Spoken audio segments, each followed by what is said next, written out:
conversation with the Leader of the Opposition. Madam Speaker, we understand that, there comes a time when we have to come together in spite of our differences, in spite of our political differences. We have to come together and arrive at consensus. We know that it is not easy to build consensus. We know that there are matters that both sides of the parliamentary aisle feel passionately about. But for those matters where we do not now have consensus and for which a referendum is not required, it was the Prime Minister's and my hope that we would be able to come together, government and opposition, to move forward while we work through the differences and to focus our attention on those matters on which we have reached consensus, those matters which involve the vote of the people to make the change, the referendum. Sadly, Madam Speaker, the Leader of the Opposition has advised that the concerns he has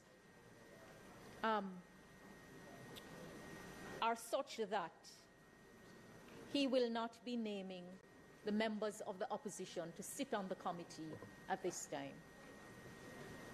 I don't think I can express sufficiently to the people of Jamaica how disappointed I am with this position.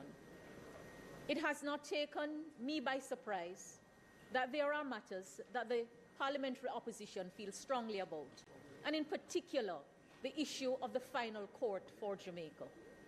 But, Madam Speaker, we do not at this time have consensus, even though we are agreed on many other things on the particular subject matter. Madam Speaker, I'm going to use an analogy. As members of Parliament, as a member of Parliament, I remember fixing a road in my constituency that had been left in a bad state for over 40 years, I was told. And many millions of dollars were spent fixing the road. We had other roads to be fixed. No sooner had the fixing taken place than cracks began to be visible in it. And I said, well, this is the newest road. Having spent so much money on it, so much time, we should fix the cracks so that they don't get worse. Some people took the view that the road was newly fixed. You shouldn't do that. Go and fix another road. And I say, but we don't wait until it becomes $1 million problem for us to fix it. Not because it was the newest piece of work. We shouldn't fix the problems that have arisen. The member's time for speaking has expired. House Leader. Madam Speaker, I beg to move that the member's time be extended sufficiently to complete this statement. Madam Speaker, I crave your indulgence for this exception for the simple fact of the critical importance of this statement in relation to the constitutional arrangements that are being preferred, and especially to outline the level of consultation that is being done and will be required to enable a completion of this. May it please you, Madam Speaker.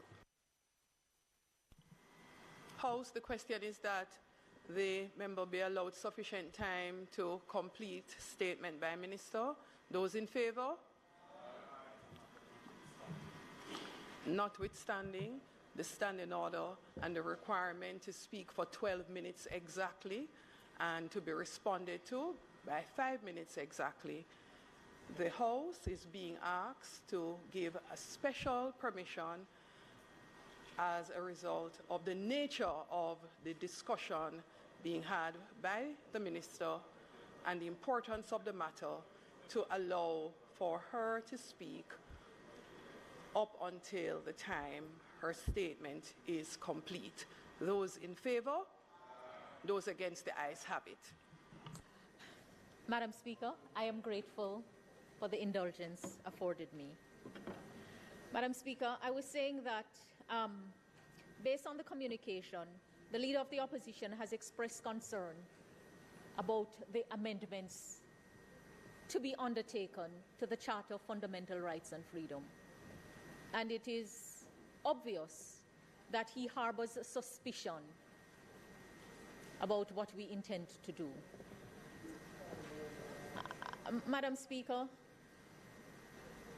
Prime Minister Holness and his team are interested in only one thing, is to ensure that every Jamaican is provided with an enabling environment and that we are able to deal with our most pressing issues in a way that is fair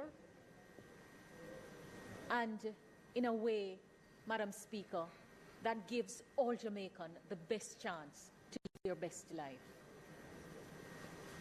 There is no need for anyone to be suspicious about any reform, constitutional reform work to be undertaken under the leadership of the Andrew Holness administration.